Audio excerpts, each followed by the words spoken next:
So hey guys, meron ngayong mga contents circulating online about the mysterious Biringan City dito sa Philippines. Di umano, may lugar sa Samar na kung tawagin, Biringan. Biringan is a fantasy place.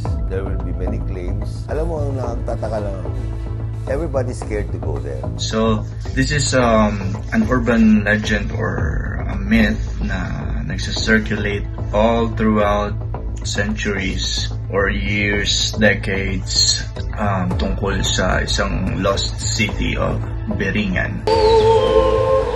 Isa na siguro sa kwentong bayan na pumupukaw magpahanggang ngayon sa interes ng madla. Ang di umano mahiwagang syudad ng Biringan sa Samar. Napakaganda at napakayaman daw nito. May makukulay at matatayog na mga gusali. Alam po kayo ng mga Biringan, high-tech po sila. Ayun po, ang ganda po ng kanilang syudad. Mga kwento-kwento ng mga lola natin, mga nakakatanda sa atin, mga ancestors natin. And naisipan kong gumawa ng isang concept art about the lost city of Biringan. So without further ado, ito po yung idea ko kung paano ko i-visualize yung the lost city of Biringan. Enjoy!